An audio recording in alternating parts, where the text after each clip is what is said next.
தரம் 6 தொடக்கம் 11 வரையான விஞ்ஞான வினாத்தாள்களையும் காணொளிகளையும் பெற்றுக்கொள்வதற்கு துளிர் முகநூல் பக்கத்தினை லைக் செய்வதுடன் துளிர் யூடியூப் சேனலினை சப்ஸ்கிரைப் செய்யுங்கள். வணக்கம் மாணவர்களே, கடந்த காலத்தில் ஆன்லைன் பரீட்சையினூடாக அந்த நேர்கோட்டு இயக்கம் என்ற பாடம் தொடர்பில் வினாக்கள் தந்திருந்தேன். இப்பரீட்சைக்கான இணைப்பினை முதலாவது கொமெண்டில் தந்திருக்கின்றேன். யூடியூப்பில் முதலாவது கொமெண்டை பாருங்கள். அதில் பல மாணவர்கள் நிறைய தவறுகளை இடுவது தொடர்பாக நான் அவதானித்திருந்தேன். அந்த வகையில் அந்த நேர்கோட்டு இயக்கம் என்ற அலகில் வினாக்களுக்கு எவ்வாறு விடையளிப்பது என்பது தொடர்பில் இப்பொழுது முழுமையான ஒரு காணொலியை தருகின்றேன். உங்களுடைய ஆதரவுகளுக்காக காணொலியை ஸ்கிப் செய்யாமல் முழுமையாக அவதானியுங்கள். இது போன்ற காணொலிகளை தொடர்ச்சியாக பெற விரும்பினால் நமது துளிர் யூடியூப் சேனலினை சப்ஸ்கிரைப் செய்யுங்கள். இனி நாங்கள் அதில் தரப்பட்ட கேள்விக்கு வருவோம். அதுல முதலாவது வினா உங்களுக்காக வினாவப்பட்டிருந்தது.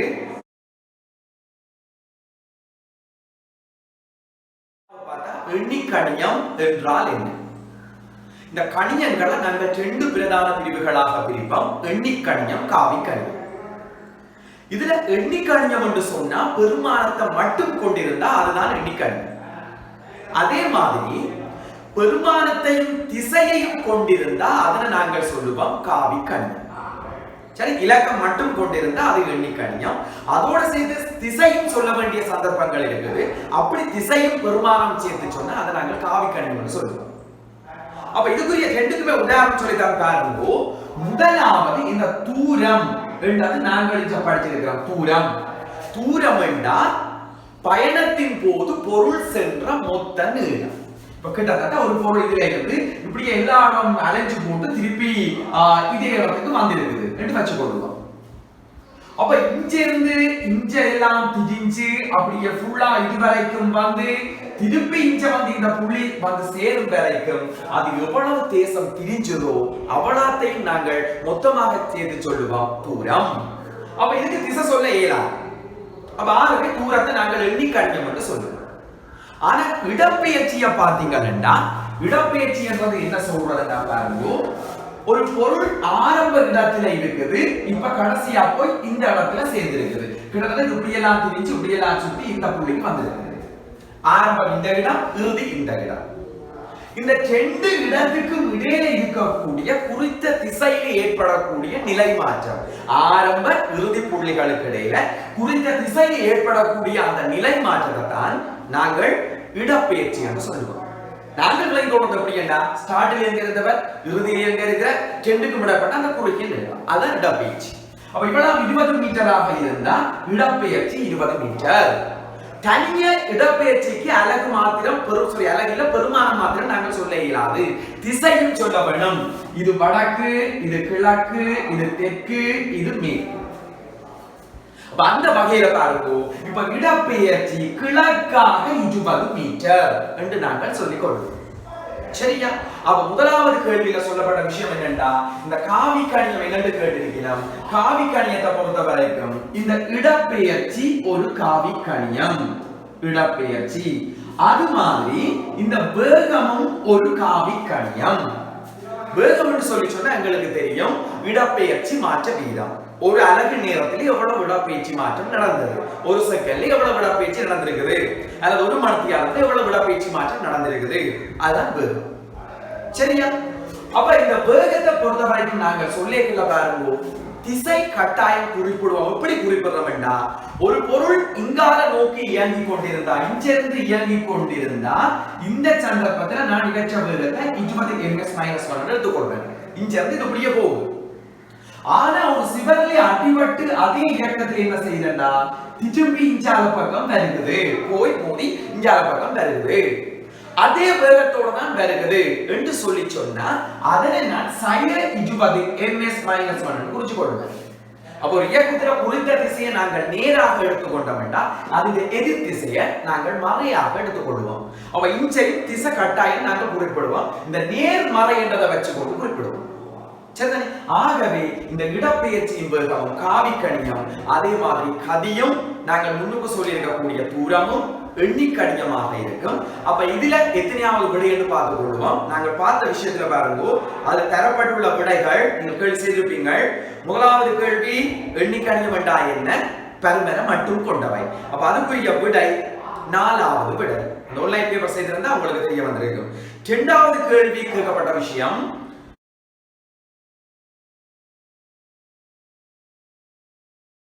பின்வருவனவற்றுள் எச்சோடி காவிக்கணியமாக கருதப்படுகின்றது. காவிக்கணியம் என்றால் இந்த இடப்பெயர்ச்சியும் வேகம் பெருமனும் சொல்லுவோம், திசையும் சொல்லுவோம். அடுத்த மூன்றாவது கேள்வி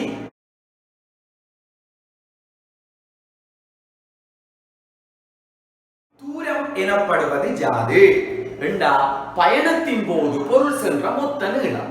அது ஸ்டார்ட்ல இருந்து இறுதி வரைக்கும் எவ்வளவு தேசம் எல்லாம் தெரிஞ்சதோ அவ்வளோத்தையும் மொத்தமா சொல்லுவோம் தூரம்.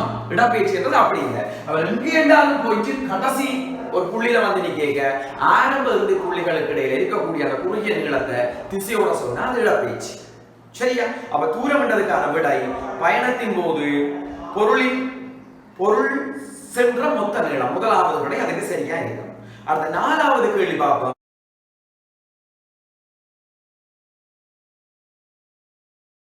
வாகனம் ஒன்று 4 செகண்டில் 20 மீட்டர் பயணித்தது எனில் வாகனத்தின் கதியாக அமைவது. கதி சமன் எங்களுக்கு சமன்பாடு தெரியும்.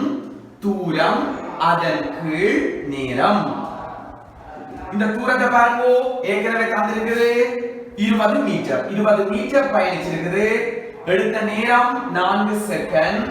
சுருக்கிப்பட்டா 24 பிரிச்சு விட்டோம்னா 5 ms - 12 வருது.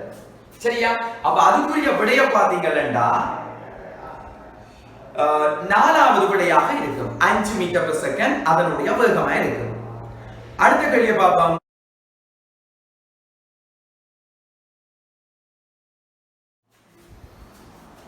சரி பிள்ளைகள், இப்ப அஞ்சாவது கேள்வியை பார்த்து கொள்வோம்.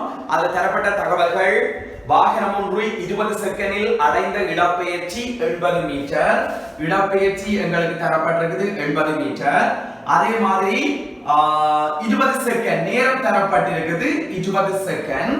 கேட்கப்பட்ட கேள்வி இடப்பெயர்ச்சி மாற்ற வீதம். கேட்கப்பட்ட கேள்வி இடப்பெயர்ச்சி மாற்ற வீதம்.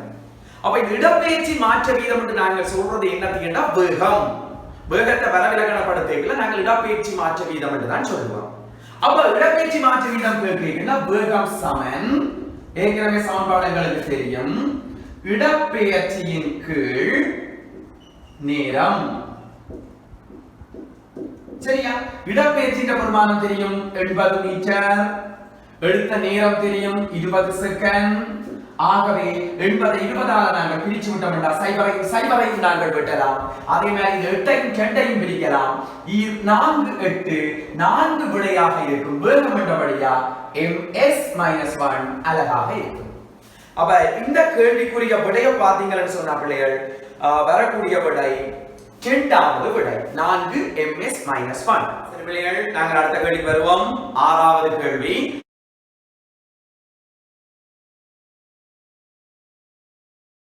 ஆறாவது கேள்வியை பொறுத்த வரைக்கும் தரப்பட்ட தகவல் வாகனம் ஒன்று 4 மீட்டர் per செகண்ட் உடன் பயணிச்சிருக்குது. இந்த வேகத்தோட இந்த கதியோட பயணிச்சிருக்குது. 20 மீட்டர் பயணிக்கிறதுக்கு எவ்வளவு நேரம் என்றது கேள்வி. எங்களை பொறுத்த வரைக்கும் கதி சமன் தூரம் அதன் கீழ் நேரம். இதுதான் சமன்பாடு கதி காண்றதுக்கு. இப்ப பாத்தீங்கன்னா இந்த நேரம் தான் கேட்டுக்கிறாக்கு. அப்ப எழுவாய் மாற்றம் செய்ய போறோம். இந்த கதி இந்த நேரம் இதோட பிரிபட்டு கொண்டிருக்கிறபடியா இன்சால வரும். கதி தர நேரம் சமன் தூரம். இப்ப இதுல நேரம் தானே கேட்டுக்கிறாக்கு. அப்ப நேரம் சமன் தூரம் அதன் கீழ் கதி என்று வரும். சரியா? ஏற்கனவே தூரம் தெரியும் பாருங்க 20 மீட்டர். அடுத்தது கதி தரப்பட்டிருக்குது 4 ms - 1. சுருக்கினா 24ஆல பிரிச்சா 5 விடை. ஆகவே இந்த மீட்டர் வெட்டுப்பட செகண்ட் -1 என்று வரும். இது மேல போக செகண்ட் என்று வரும் 5 செகண்ட். அப்ப ஆறாவது கேள்விக்குரிய விடை 5 செகண்டாக இருக்கும் பிள்ளைகள். சரியா? இவ்வளவு பிரச்சனை இல்ல. அப்ப எனவே அதுல மூன்றாவது விட கொடுக்கப்பட்டிருக்குது இந்த கேள்விக்கான விடை. அடுத்தது பாருங்க 7வது கேள்வி.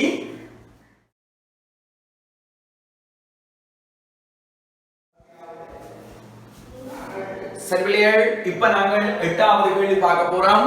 இந்த 8வது கேள்வியை பொறுத்த வரைக்கும் கேட்கப்பட்ட வினா முதல் 4 செகண்ட்ல நடைபெற்ற மாற்றம் என்ன, பிள்ளை இயக்கத்தில் என்ன மாற்றம் நடந்தது முதல்ல பார்த்துக் கொள்வோம்.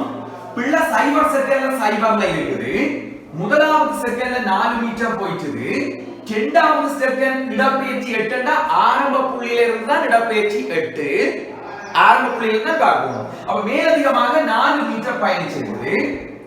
அடுத்தது 3வது செகண்ட் பாத்தீங்கன்னா 12 8ல இருந்து 12க்கு போயிருக்குது. அடுத்த செகண்ட் பாத்தீங்கன்னா 12ல இருந்து 16க்கு போயிருக்குது. அப்ப ஒவ்வொரு செகண்டுமே 4 மீட்டர் நகர்ந்து கொண்டு போயிருக்குது. ஒவ்வொரு செகண்டும் இடப்பெயர்ச்சி 4 நடந்து கொண்டு போயிருக்குது. அப்ப இடப்பெயர்ச்சி மாற்ற வீதம் தானே வேகம். வேகத்தை கணிக்கிறோம்டா என்ன, வேகம்டா என்ன கருத்து, ஒரு செகண்ட்ல அது எவ்வளவு தூரம் இடப்பெயர்ச்சி அடையும் அதுதான் வேகம். ஒரு செகண்ட்ல அது பயணிக்கக்கூடிய அந்த இடப்பெயர்ச்சி வேகம் சமம் இடப்பெயர்ச்சிக்கு நேரம். அப்ப இதனால இந்த ஒவ்வொரு சந்தர்ப்பத்திலும் இவற்ற வேகம் 4 மீட்டர்/செகண்டாக இருக்கு. அப்ப வேகம் மாறையில மாறா வேகத்தோட இந்த 4 செகண்ட் வரைக்கும் பொருள் பயணிச்சு இருக்குது. அப்ப இதுல பாருங்க முதலாவது விட கொடுத்து கிடக்குது, பிள்ளை மேற்காக 16 மீட்டர் இயங்கி இருக்குது. பிள்ளை இஞ்சால பக்கம் தானே இயங்கி இருக்குது, மேல கீழே தந்து கிடக்குன பிள்ளை வந்து கிழக்கு நோக்கி தான் இயங்குது. அப்ப பிள்ளை மேற்காக இயங்குதா, இயங்கல. பிள்ளை கிழக்காக தான் 4 செகண்ட்ல இந்த 16 மீட்டர் போயிட்டு. சரிதானே, 4 செகண்ட்ல பிள்ளைங்க இயக்கம் கிழக்காக 16 மீட்டர். எனவே அது 2வது விடை, அதான் பொருத்தம். 3வது விடைய பார்ப்போம். பிள்ளை ஓய்வில் உள்ளது. பிள்ளை ஓய்விலே இருக்குது இல்லையே, பாருங்க இடப்பெயர்ச்சி நடந்து கொண்டு இருக்குது, ஓய்வில இருந்தா இடப்பெயர்ச்சி நடக்காது. 4வது பிள்ளை 16 மீட்டர்/செகண்ட் எனும் வேகத்தில் பயணித்துக் கொண்டு இருக்கிறது. சீரான வேகத்தில் பயணிக்குது. இதுக்கு உள்ளாது எவ்வளவு வேகம், 4 மீட்டர்/செகண்ட். இரண்டு வேகம் காட்டுறது, வேகம் சமன் இடப்பெயர்ச்சி மாற்றத்தின் கீழ் நேரம். சரியா, இந்த வேகத்தை காட்டி பாருங்க. வேகம் சமன் இடப்பெயர்ச்சி மாற்றம் அதன் கீழ் நேரம். இடப்பெயர்ச்சி மாற்றம் கணிக்க போறோம். இறுதியில 4 செகண்ட்ல இறுதியில எத்தனையாவது மீட்டர்ல இருக்குது, 16 மீட்டர். 4 செகண்ட்ல ஆரம்பத்தில் எவ்வளவு இருக்குது, 0. எடுத்த நேரம் 4 செகண்ட்கள். ஆக சுருக்கி விட்டோம்னா 4 ms-1 16 4ஆல பிரிச்சா 4 விடவர். சரியா பிள்ளையே, ஆகவே இதுல 16 மீட்டர்/செகண்ட் வந்திருக்குது. எனவே அந்த விட பிழை. இதுதான் 8வது கேள்விக்கான விடை. சரி பிள்ளைகள், அடுத்த கேள்வியை பார்த்துக் கொள்வோம்.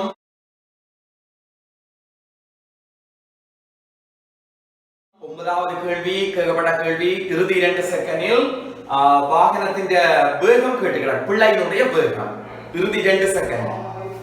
சரியா, அப்ப அதனால பார்த்துக்கொள்ளும். இறுதி 2 செகண்ட்ல வேகம் என்று சொல்லி சொன்னா, வேகம் என்றது எங்களுக்கு தெரியும். வேகம் சமன் இடப்பெயர்ச்சி மாற்றத்தின் கீழ் இடப்பெயர்ச்சி மாற்றம் அதன் கீழ் நேரம். இடப்பெயர்ச்சியை பார்த்துக் கொள்வோம். இடப்பெயர்ச்சி மாற்ற கணிக்க இறுதியில எங்க இருக்குது, ஆரம்பத்தில எங்க இருந்தது, இறுதியில இருந்தா ஆரம்பத்தை கழிக்கணும். இந்த இறுதி 2 செகண்ட்ல 8ல இருந்து இந்த 10 செகண்ட் வரைக்கும் பாருங்க, இறுதியாக 10வது செகண்ட்ல இடப்பெயர்ச்சி 0 ஆரம்பத்தை வந்து அடைஞ்சிட்டது. அதே போல இந்த 8வது செகண்ட் ஆரம்பிக்கக்குள்ள 20ல இருந்தது.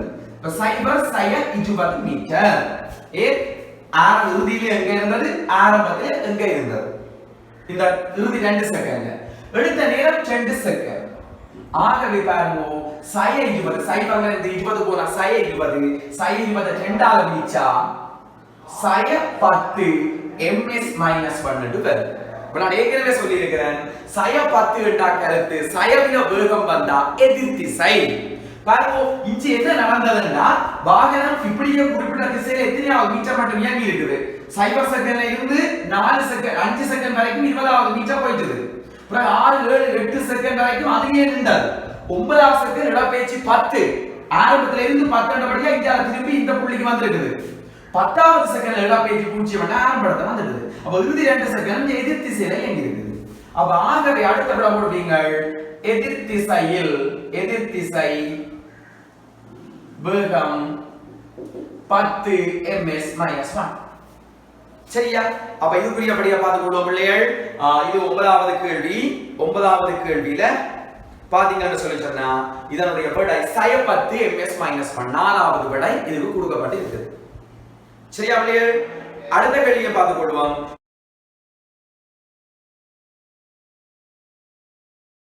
முதல் 4 செகண்டில் பிள்ளையின் வேகம் 10வது கேள்வி. முதல் 4 செகண்ட்ல பிள்ளைங்க வேகம் கேட்டுக்கிறாங்க.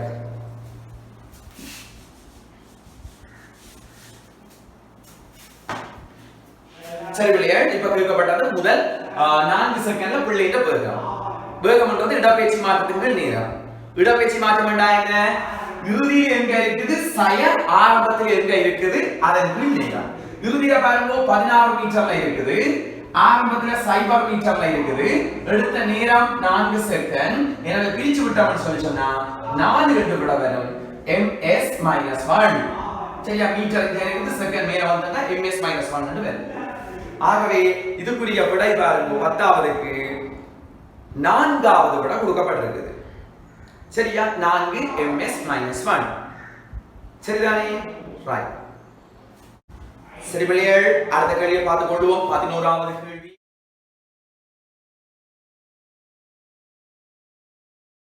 11வது கேள்வி கேட்கப்பட்டிருக்குது.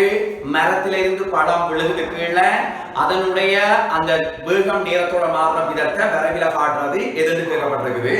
அப்ப அதற்கா பார்த்துக் கொள்வோம். மேல இருந்து பழம் கீழே விழுகுதுன்னு சொல்லி சொன்னா ஒவ்வொரு செகண்டுமே அதனுடைய வேகம் 10 ms-1 அதிகரிச்சு கொண்டு இருக்கும்.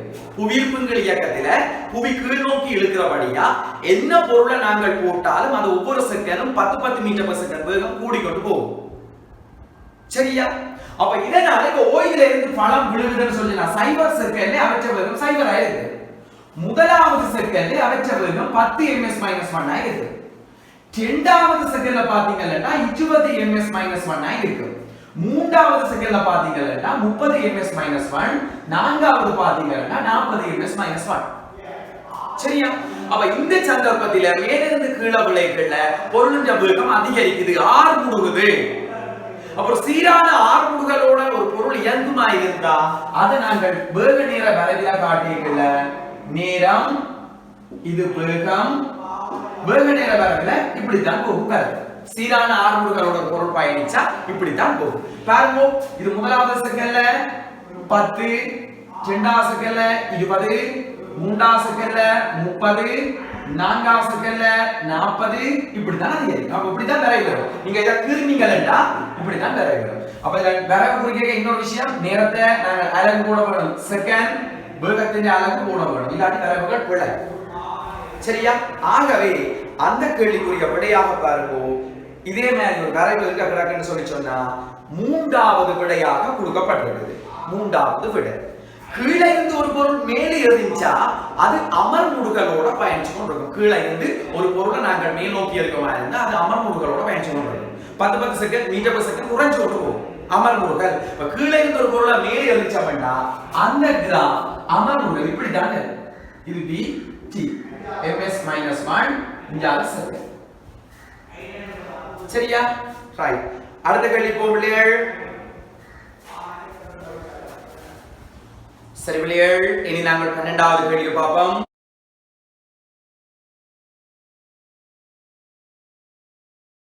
பன்னெண்டாவது கேள்வியில் சொல்லப்பட்ட விஷயம் 20 ms-2 ஆர்முடுகளுடன் ஒரு தேனி ஒன்று ஓய்வுல இருந்து பயணிக்குது. அது 5 செகண்ட்ல அடைகிற இடப்பெயர்ச்சி கேட்டுக்கிறாங்க. அப்ப அந்த தகவல்களை நம்மளுக்கா போடுறேன்.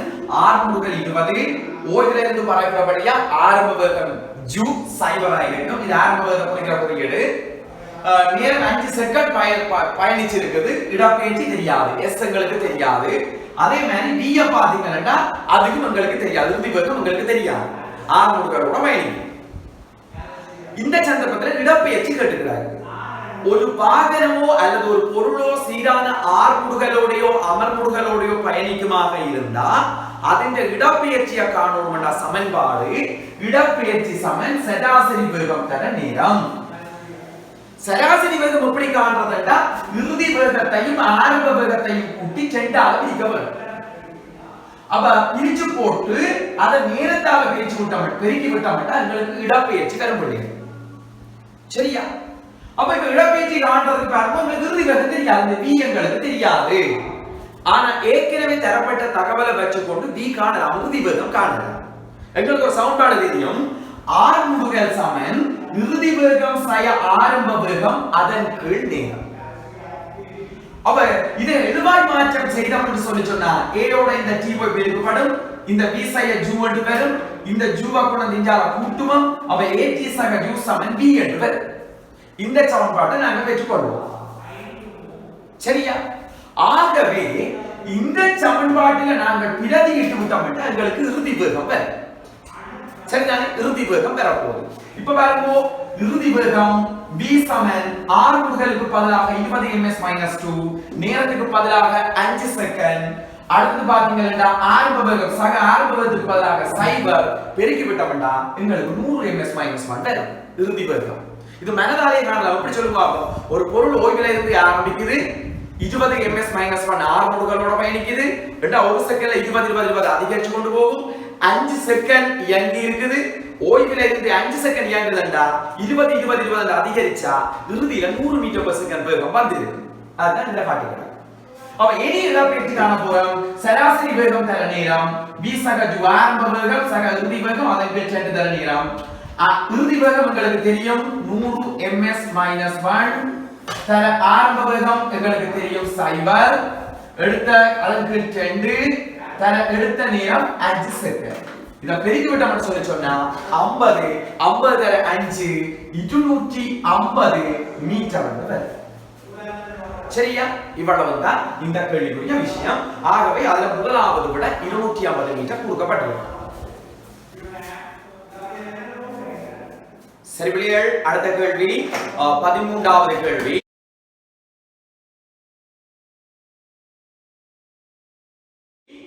மேல் நோக்கி 100 ms - 1 வேகத்தில் எறியப்படும் பந்தானது அடையும் உச்ச உயரத்தை கேட்டு கிடக்கு. அப்ப தகவலை இதுல குறிச்சு கிடக்கு, மேல் நோக்கி 100 மீட்டர் per செகண்ட், ஆரம்ப வேகம் 100 மீட்டர் per செகண்ட். அதே மாதிரி இறுதி வேகம் உச்ச உயரம் வந்து அவற்ற வேகம் சைபரா இருக்கணும். மேல இருந்து இங்க இருந்து போ வேகம் குறைஞ்சோண்டு போகும். 100 90 80 70க்கு குறைஞ்சோண்டு போகும், 10 குறைஞ்சோண்டு போகும். அப்ப கடைசியிலே அவற்ற வேகம் சைபர், அதுக்கு அப்புறம் அங்க இயங்கா. அப்ப அது v சமன் சைபர் வந்து காட்டி இருக்கு. ஆனா எத்தனை செகண்ட் இயங்கினது தெரியாது, t தெரியாது. சரியா? அதே மாதிரி பாருங்க, இடப்பெயர்ச்சி எவ்வளவு கேட்டுக்கிறாங்க, உச்ச போகும் வரைக்கும் எவ்வளவு இடப்பெயர்ச்சி அடைஞ்சிருக்காங்க தான் கேள்வி. இந்த சந்தர்ப்பத்தில் பாருங்க பிள்ளைகள், சமன்பாடு எங்களுக்கு தெரியும். முதலாவது எவ்வளவு நேரம் இயங்கி இருக்குன்னு காணப்படும், அது தெரிஞ்சாதான் இடப்பெயர்ச்சி கணிக்கலாம். ஆகவே a சமன் b சய ஜூவின் கீழ் t எங்களுக்கு சமன்பாடு தெரியும்.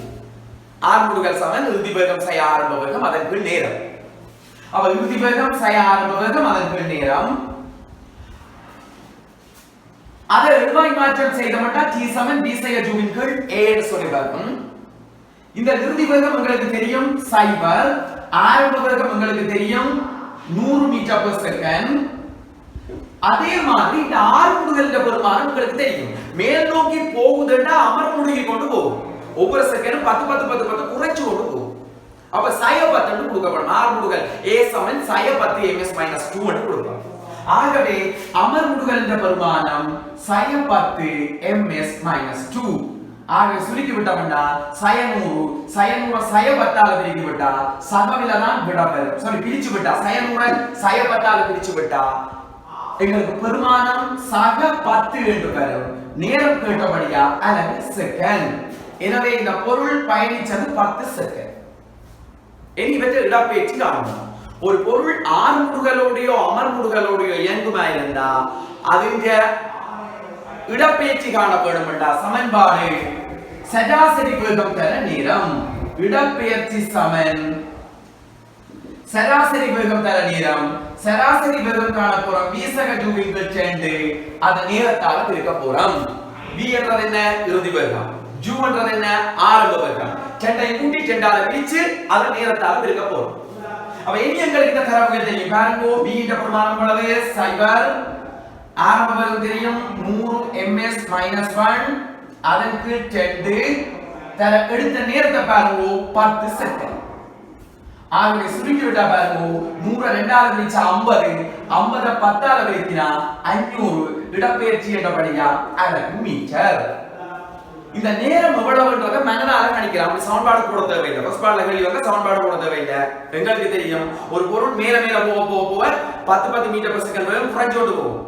அப்ப ஸ்டார்ட் 100 எரிஞ்சவன்டா அடுத்து 90க்கு வரும், 80க்கு வரும், 70க்கு வரும். இப்படி 10 செகண்ட்ல வரைக்கும் 10 செகண்ட் கணக்கு வேகம் சைபரா மாறும். 10 குறையே கேப்பேன் 100ல இருந்தது சைபருக்கு வரணும்னா 10 செகண்ட் குறை. 10 செகண்ட்ல அடைஞ்சது சைபருக்கு வந்துடும். அது நேரவே நாங்க 10 செகண்ட் போடலாம். சரியா? அப்ப ஒரு பொருள் மேல் நோக்கியோ கீழ் நோக்கியோ இயங்குதுன்னு சொல்லி சொன்னா மேல் நோக்கி என்ற ஆர்முடுகள் மன்னிக்க வேணும், மேல் நோக்கி என்ற அமர்முடுகள், கீழ் நோக்கி என்ற ஆர்முடுகள். ஆகவே அதை வச்சுக்கொண்டு நாங்கள் இப்ப கணிக்கலாம். சரிதானே? இப்ப இந்த இயக்கத்துல பொருள் ஒன்று மேல இருந்து கீழே வருமாக இருந்தா இந்த ஏக்கு பதிலா நாங்கள் சகதான் போட வேண்டும். ஏன் ஆர்முடுகள் சகபெருமானம், அமர்முடுகள் என்றா என்ன? ஆர்முடுகள் மரப்பெருமானம். இங்க இருந்து எதிர போமா இருந்தா குறைஞ்சொண்டு போமா இருந்தா நாங்கள் சாயத்தை கொடுக்க வேண்டும். இதுதான் அதுக்குரிய விடை. ஆகவே இந்த விடை பாத்தீங்கன்னா 3வது விடை அதுக்கு கொடுக்கப்பட்டிருக்குது. 13வது கேள்விக்கு 3வது விடை கொடுக்கப்பட்டிருக்குது. அடுத்த 14வது கேள்வியை பார்ப்போம்.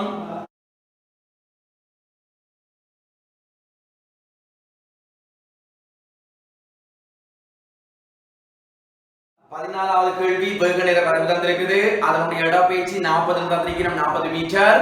ஆனா இதுல வந்து வேகம் உயர் வேகம் கேட்டுக்கிறாங்க. அப்ப உயர் வேகத்தை நான் v1 எடுத்து இந்த வேகத்தை நான் குறிக்குது. இந்த 4 செகண்ட்ல எவ்வளவு வேகம் பண்ணது நாங்கள் காண வேண்டும். சரியா? ரைட். இந்த இடப்பெயர்ச்சி நேர வரம்பை பொறுத்த வரைக்கும் இந்த அடைக்கிற பரப்பளவு தான் இடப்பெயர்ச்சி தரும். சரிதான்? ஆகவே இந்த சந்தர்ப்பத்தில் பாருங்க எங்களுக்கு இந்த பரப்பளவு சமம் 40 இருக்கிறபடியா இந்த பரப்பளவு அரை தர அடி 4 செகண்ட் தர இந்த செங்குத்துயரம் v1 சமன் எங்களுக்கு விடை 40 மீட்டராக இருக்கு. ஏன்னா இந்த பரப்பளவு தான் வேக நேர வரம்புல இந்த பரப்பளவு தான் இடப்பெயர்ச்சி 40 தந்துட்டாங்க. ஆகவே இப்ப இந்த v1 நாங்கள் காணலாம். சுலபம் என்ன காணலாம்? இந்த 4 பெருக்கப்பட்டு கொண்டிருக்குது. அந்தால போனா பிரிபடும் 4 செகண்ட். இந்த 2 இவரோட பிரிபட்டு கொண்டிருக்குது. ஒன்றோட அந்தால போனா பெருக்கப்படும். இத சுருக்கி விட்டோம்னு சொல்லி சொன்னா 40 4ஆல பிரிக்கினா பிரிச்சா 10 10 2ஆல பிரிக்கினா 20 வேகம் என்றபடியா ms-1. சரியா? அப்ப 20 ms-1 தான் இவருடைய அந்த உச்ச வேகமாக இருக்கு. 4வது செகண்ட்ல இவற்ற வேகம் 20 ms-1. எனவே 4வது விட அதுக்கு சரியா கொடுக்கப்படுது. சரி விளையாள். அடுத்த 15வது கேள்வி.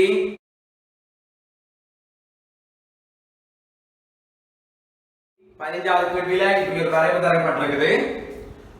இந்த வரைவின் வச்சுக்கொண்டு இடப்பெயர்ச்சி கேட்டு கிடக்கு. எங்களுக்கு இடப்பெயர்ச்சி என்ன தெரியும்? வரைவின் அடைக்கிற பரப்பளவு வேக நேர வரம்பை பொறுத்த வரைக்கும் இந்த அடைக்கிற பரப்பளவு தான் இடப்பெயர்ச்சியை தரும். ஆகவே பார்த்துக் கொள்ளுவோம். இடப்பெயர்ச்சி காணணும்டா அரைதர அடிதர செங்குத்துயரம்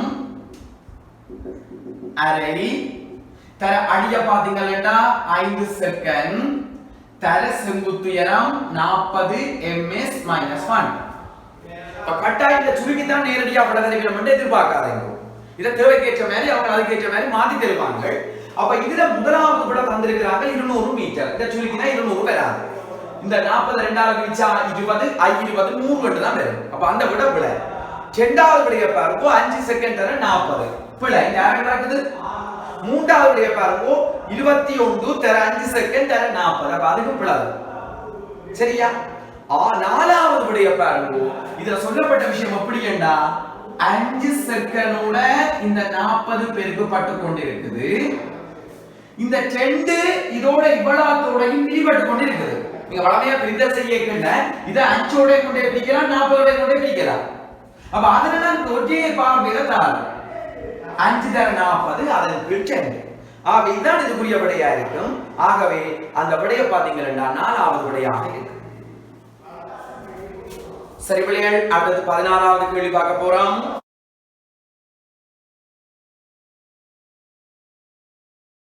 16வது கேள்வியில இந்த சொல்லப்பட்ட விஷயம் இடப்பெயர்ச்சி நேர வரம்பு தந்திருக்குது. அதை பொறுத்த வரைக்கும் இந்த மாறா வேகத்தோட ஒரு பொருள் இயங்கினா எப்படி இடப்பெயர்ச்சி நேர வரம்பில காட்டுறது. சரி, மாறாவகத்தோட ஒரு பொருள் யாங்க என்று சொல்லி சொன்னாங்க. இந்த இடப்பெயர்ச்சி நேர வரைவில வரைவு 3 விதமாக நாங்கள் காட்டலாம். ஒன்று இப்படியே அதிகரிச்சு கொண்டு போற மாதிரி காட்டலாம், கொஞ்சம் மாறாம இருக்கிறத காட்டலாம், அப்படியே கீழே குறைஞ்சு கொண்டு போற மாதிரி வரைவை காட்டலாம். இதனுடைய கருத்துக்கள் என்னன்னா, இந்த இடப்பெயர்ச்சி நேர வரைவில வரைவினுடைய போக்கு இப்படி போகுதுண்டா குறித்த திசையில மாறா வேகத்தோட பயணிக்கும். குறித்த திசையில மாறா வேகத்தோட பயணிக்கும். அதே மாதிரி வரைவு இந்த சைட் போமா இருந்தா கருத்து ஓய்வு. சரி, அதே மாதிரி வரைவினுடைய போக்கு இப்படியாக இருந்தால் அதனை நாங்கள் சொல்லுவோம் எதிர் திசையில மாறா வேகம்.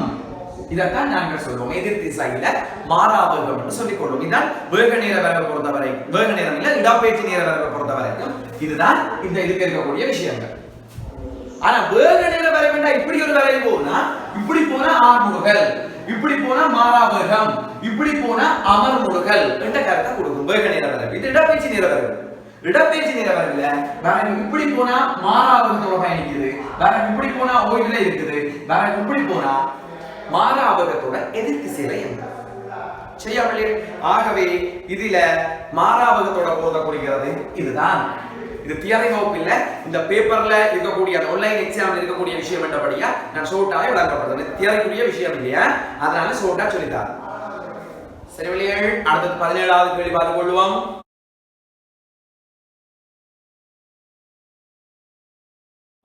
ஒரு பொருளின் வேகம் 20 மீட்டர் per செகண்ட் தான் இருக்குது, கிலோமீட்டர் per ஹவர்ல மாத்த சொல்லி கிடக்குது. ஆகவே இந்த சந்தர்ப்பத்தில் பார்த்து கொள்வோம். இந்த கிலோமீட்டர் per ஹவர்ல மாத்த பண்ணணும்னு சொல்லி சொன்னா முதல்ல நான் இந்த வடிவத்துல போட்டுக்கொள்றேன். 20 மீட்டர் கீழே செகண்ட் மைனஸ் நடக்கிறது, கீழே ஒரு செகண்ட் இருக்குது, ஒரு செகண்ட்ல அது 20 மீட்டர் தூரம் போகும். அப்ப அதை நான் இந்த வடிவத்துல காட்டி இருக்கிறேன். இனி இந்த மீட்டரை கிலோமீட்டராக மாத்த வேண்டும். அப்பதான் கிலோமீட்டர் per ஹவர்ல விட வரும். இந்த செகண்டை மணித்தியாலமா மாத்த வேண்டும். அப்ப பாருங்க, 20 மீட்டரை கிலோமீட்டர் ஆக்க வேணும்னா 1000ஆல பிரிக்க வேணும். ஏற்கனவே ஒரு செகண்ட் கிடக்குது, நான் 1000ஆல பிரிக்க வருவேன். 1000ஆல பிரிக்கினா பிரிச்சு விட்டா கிலோமீட்டரா மாறும். மீட்டரை கிலோமீட்டர் ஆக்கி போட்டேன். இனி அதே மாதிரி கீழே இந்த ஒரு செகண்ட் இருக்குதோ, இந்த செகண்டை மணித்தியாலமா மாத்த வேணும்னு சொல்லி சொன்னா 3600ஆல நான் பிரிச்சு கொள்ள வேணும். அப்ப கணிதத்தை பொறுத்தவரைக்கும் கணித பாடத்துல படிச்சிருப்பீங்கள், இப்படி ஒரு பிரிவடுத்த பெருமானங்களாக இருந்தா இந்த பெருமானத்தை மேல கொண்டே பெருக்க. சரியா? ஆகவே 20,3600 அதன் கீழ் 1000. இந்த 3600 நான் மேல கொண்டே போறேன். உதாரணமா x அதன் கீழ் y, இத நாங்க சட்டால வகுக்கிறோம்னு சொல்லி சொன்னா இந்த சட்டை கொண்டே நாங்க மேல பெருக்கி விடலாம். x தர செட் அதன் கீழ் y என்று போடலாம். கணக்கு செய்து பாத்தீங்கன்னா சரியா இருக்கும். அப்ப அதனால இந்த 3600 நான் மேல கொண்டே இதோட பெருக்கி வச்சிருக்கிறேன். அப்ப இத நாங்க பெருக்கி விட வேண்டாம், அதுதான் எங்களுக்கு metre per second kilometre per ஹவர்ல எங்களுக்கு விட வேண்டும். அப்ப இதுல இறுதியாக சுருக்க சொல்லல இந்த கேள்வியில, இதுல அந்த வடிவங்கள் மட்டும் தந்து கிடக்கு. ஆகவே இந்த வடிவத்தில் இருக்கக்கூடியது 2வது விடை. 2வது விடையை பாத்தீங்கன்னா இந்த வடிவத்தில் இருக்கு. சரியாவில்லையே? இவ்வளவுதான் விஷயம். சரி வழியா 18வது கேள்வியை பார்ப்போம்.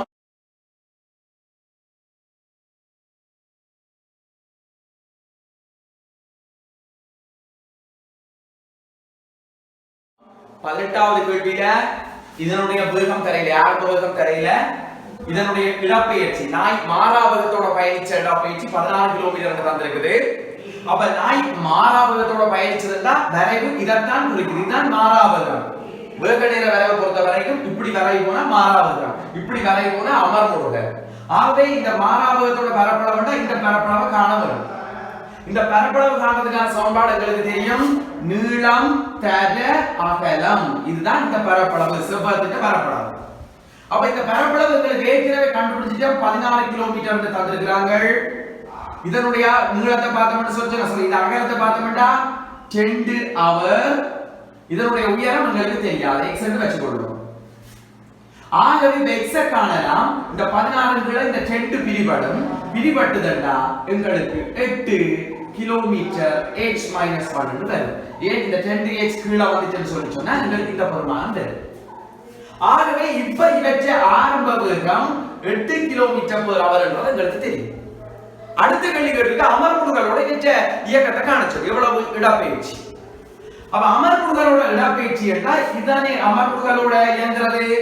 நேர்கோட்டு இயக்கத்துல வாகனம் அமர்வுகளோட இயங்குதுன்னா கருத்து இப்படி எதிர்த்து இந்த இப்படி போனால்தான் அமர்வுகளோட இயங்குது. ஆகவே அமர்வுகளோட இடப்பெயர்ச்சியை கண்டுபிட்டா இடப்பெயர்ச்சி காணப்படும்னா எங்களுக்கு தெரிஞ்ச சமன்பாடு அரைதர அடிதர செங்குத்துயரம். அரை அடிப்பகுதியை பாத்தீங்கன்னா 2ல இருந்து 6 வரைக்கும் வேண்டபடியா 4 மணித்தியாலம் நேரம் தர இந்த உயரம் உங்களுக்கு தெரியும். செங்குத்துயரம் 8 கிலோமீட்டர் h மைனஸ் 1. இத பெருக்கி விட்டோம்னு சொல்லிட்டா இந்த 2 இதால விட்டலாம் 2 8 16 கிலோமீட்டர் 2 போட்டாய் எங்களுக்கு வரும். இடப்பெயர்ச்சி தானே 16 கிலோமீட்டர் என்பது இதற்குரிய விடையாய். சரி பிள்ளைகள் 19வது கேள்வி.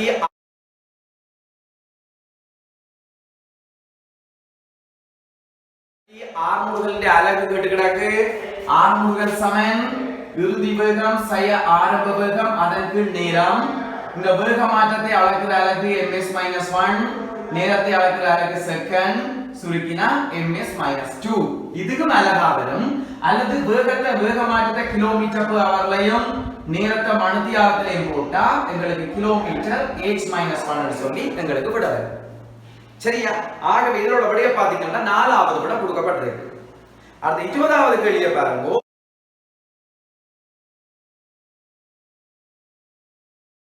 சரி பிள்ளைகள் 20வது கேள்வியை பாப்போம். சொல்லப்பட்ட தகவல் கீழிருந்து மேலே ஒரு கல்லொன்று எறிகிறோம். ஆரம்ப வேகம் தரையில ஆரம்பம் சைவரா இருக்காது. நாங்க கீழே எறிகிறோம் ஒரு குறிப்பிட்ட வேகத்தோட தான் எறிய வேணும். ஆரம்ப வேகம் சைவரா இருக்காது. அப்ப இறுதி வேகம் 80 என்று தாராங்க. மேல போய் ஓய்வடையில ஒரு குறிப்பிட்ட வேகம் குறைஞ்சு மேல போய் வேகம் குறையும். மரங்களுக்கு தெரியும். குறைஞ்சு 80க்கு வந்துடுது. அப்ப நாங்க எரிஞ்சது 80 விட கூட தான் இருக்க வேணும். ஏன்னா மேல போயிட்டு அமர்வுகள் தானே வேகம் குறைஞ்சு கொண்டு தான் போகும். அப்ப இந்த சந்தர்ப்பத்தில் தரப்பட்ட தரவுகளை போட்டாச்சு. ஆரம்ப வேகம் தெரியாது, இறுதி வேகம் 80, பயணிச்ச செகண்ட் 4 செகண்ட் தான் தெரியும். 4 செகண்ட். அதை விட உங்களுக்கு ஆர்முடுகள் தெரியும். கீழே இருந்து மேல போயிட்டு அமர்முடுகள். ஆகவே ஆர்முடுகள பெருமானம் sin 10 ms-2. சரியா? இத வச்சுக்கொண்டு இறுதி வேகம் ஆரம்ப வேகம் காண போறோம். அப்ப ஏற்கனவே எங்களுக்கு இந்த சமன்பாடு தெரியும். ஆர்முடுகள் சமன் இறுதி வேகம் sin ஆரம்ப வேகத்திற்கு நேரம். இப்ப இந்த சந்தர்ப்பத்துல பாருங்க இந்த ஆரம்ப வேகத்தை நாங்க காண வேண்டும்னா ஜூவை நெடுவாய் மாற்றம் செய்ய போறோம். இந்த t போய் அங்கால பெருக்கப்படும் at சமன் v sin ஜூ. இந்த ஜூ இஞ்சால வந்து கூட்டு படத்துல ஒரு கழி வரபடியா at சக ஜூ சமன் அங்கால பாத்தீங்கன்னா v. அப்ப இந்த ஜூவை மாற்றம் தனியா வச்சு கொள்ள போறோம். ஆகவே அங்கால v sin at என்று வரும். இனி ஆரம்ப வேகத்துக்கான இலக்கங்களை பிரதியிட போறோம். ஜூ என்பது ஆரம்ப வேகம், இறுதி வேகம் 80 ms-1 என்று தந்து கிடக்கு. சய பிராக்கெட்டுக்கு போட போறேன். ஆர்முடுகள பெருமானம் சய 10 ms-2 தர நேரத்தின் பெருமானம் 4 செகண்ட். சரியா? இப்ப பார்த்து கொள்வோம். 4 தர சய 10 சய 40 ms-1 என்று வரும். இந்த செகண்டும் s-2 வெட்டுப்பட்டா s-1 தான் வரும். பிராக்கெட்டை மூடுறேன். இஞ்சால 80 ms-1 சய. சயவும் பெருக்கப்பட்டா சக. ஆகவே 80 ms-1 40 ms-1 கூட்டினா 120 ms-1 விடையாக இருக்கு. அப்ப ஆகவே இதுக்குரிய விடை 3வது விடை கொடுக்கப்பட்டிருக்கு. அப்ப இது தியரி இல்லை என்றபடியாலும் இது ஏற்கனவே நடந்த அந்த நிகழ்நிலை வகுப்புக்குரிய துரித மீட்டல் என்றபடியாலும் மிக சுருக்கமாக நான் தந்திருக்கிறேன். இப்ப தியரி வகுப்புன்றது இப்படி இருக்காது.